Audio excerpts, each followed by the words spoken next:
When you think of Germany today, you probably think of a modern powerhouse right at the center of Europe. But its journey to becoming one single, unified nation, oh, it was anything but simple. We're talking about a 1,000-year-long story, full of fragmentation, conflict, and constant reinvention. And that really is the big question, isn't it? How did that happen? So in this explainer, we're going to trace that long, winding road, all the way from ancient tribes clashing with the Roman Empire to the modern, reunified Germany we see today. It's really a story about how the very idea of Germany was forged over centuries. All right, so let's rewind way back, long before a country called Germany existed. The Romans just called the area Germania, and it was this world of different Germanic tribes. Now, as the mighty Roman Empire expanded, the Rhine and Danube rivers became this really tense frontier, basically a meeting point or maybe a clash point of two totally different worlds. And then came one single event that changed everything, the Battle of Teutoburg Forest. You just can't overstate how huge this was. For Rome, this wasn't just a military loss, it was a massive psychological blow. It pretty much drew a final line on the map and guaranteed that the lands east of the Rhine would develop outside the Roman sphere, keeping their own unique Germanic culture alive. So fast forward a few centuries and the Roman Empire starts to get creaky, it's weakening. And that frontier we talked about, it collapses. This kicks off what we call the migration period, which was, a pretty chaotic time with massive movements of people. But out of all that chaos, new kingdoms started to pop up. The Franks, for example, built a really powerful kingdom in what is now France and Western Germany, kind of blending their Germanic leadership with old Roman structures. But that big idea, that dream of a grand unifying empire, it didn't die with Rome, not at all. It was reborn with Charlemagne. Now, his empire eventually fractured, but the eastern chunk, East Francia, became the seed of a future Germany. And then in 962, Otto the Great is crowned, and he formally establishes the Holy Roman Empire, an institution that would define the German-speaking lands for hundreds of years. Okay, but this is super important to understand. The Holy Roman Empire was never a unified country like modern France or England. See, the emperor didn't inherit the throne. He was elected by a handful of powerful princes. And what that meant was that the real power always stayed local.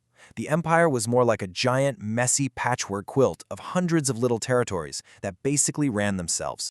And if you think that empire was fragmented before, just wait. In 1517, a German monk named Martin Luther directly challenged the authority of the Catholic Church. And thanks to the brand new technology of the printing press, his ideas spread like absolute wildfire. This split the empire not just over religion, but politically too, as local princes picked sides to try and gain more power and independence. The result? An absolute catastrophe. The 30 Years' War was one of the most destructive conflicts Europe has ever seen, and the human cost was just staggering. For the people living in the German lands, it was an era of unimaginable horror. From battles, famine, disease, some areas lost over half their population. Can you even imagine that? So, out of the ashes of that horrible war, the Holy Roman Empire was left weaker and more decentralized than ever. And into that power vacuum, two major German-speaking states began to rise and compete for who would be top dog. This really sets the stage for the next big chapter in our story. So, in one corner, you've got the Old Guard, the Habsburgs of Austria. They're based in Vienna, they're Catholic, and they ruled this huge, multi-ethnic empire. And in the other corner, you have the up-and-comer, Prussia. They're based in Berlin, they're Protestant, and they're building this incredibly disciplined, modern, and ambitious military state. This rivalry is going to define German politics for the next 200 years. The final nail in the coffin for that old system came from an outsider, Napoleon Bonaparte. His armies just marched right across Germany, and in 1806, he officially dissolved the Holy Roman Empire. It was gone. But here's the crazy, ironic twist. Being dominated by the French actually created a shared sense of German identity for the first time. People started wanting a unified nation to stand up against this common enemy. Now, after Napoleon was defeated, that dream of a united Germany was still just a dream. It was going to take a true master strategist to make it happen. And that's where Otto von Bismarck comes in. He was the minister-president of Prussia, and he was no idealist. He famously said that unity wouldn't be won with speeches and votes, but by iron and blood. And boy, did he have a plan.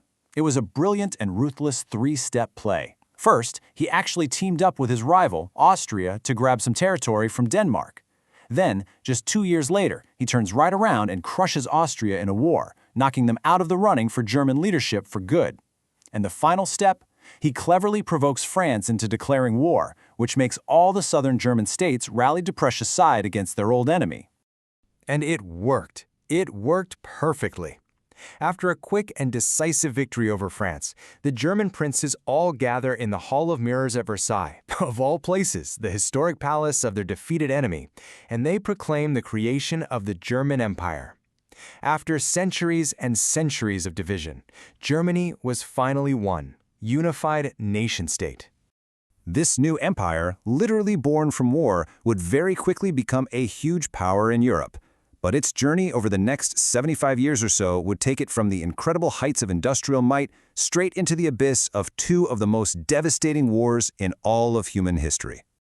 After 1871, Germany's industrial growth was just breathtaking. I mean, its steel production, its railway network, its coal output, it all just exploded. It very quickly became a global economic powerhouse, right up there rivaling Great Britain and the United States. But then Bismarck gets dismissed by the new, young, and very ambitious Kaiser Wilhelm II, and Germany's foreign policy gets a lot more aggressive. You've got a naval arms race with Britain, a scramble for colonies, and this really complex web of military alliances all across Europe.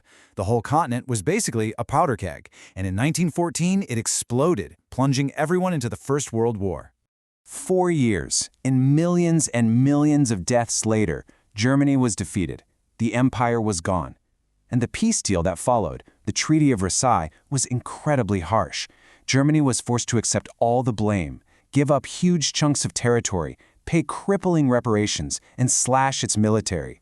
This created this deep sense of national humiliation and resentment that just poisoned the air for Germany's fragile new democracy. And this new democracy, the Weimar Republic, was really born in crisis. It was struggling with war debts, it was hit by insane hyperinflation, people's life savings became worthless overnight, and then it was just shattered by the Great Depression. This constant chaos created this climate of pure desperation. And that kind of environment is fertile ground for extremist movements, who come along promising simple, easy solutions. And in 1933, Adolf Hitler and the Nazi Party took power. Democracy was dismantled almost immediately and replaced with a totalitarian dictatorship.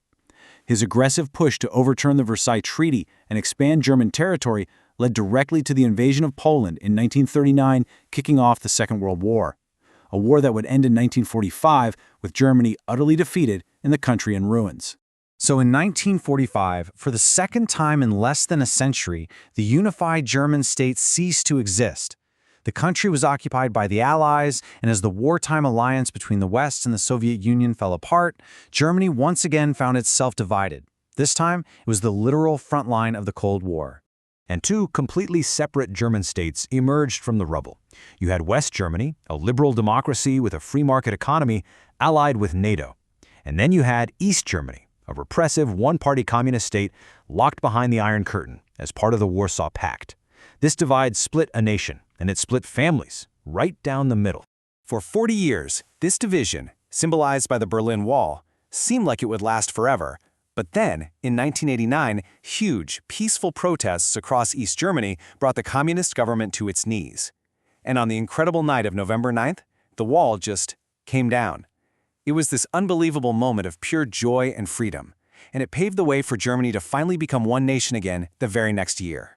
So, from scattered tribes, to a divided Holy Roman Empire, to a unified nation, to devastation and another division, and finally, to a reunified leader in Europe, Germany's story is one of just profound, constant transformation. And all of that leaves us with one final, really important question. After this incredibly long and turbulent journey to find unity, what role will Germany play in shaping the 21st century?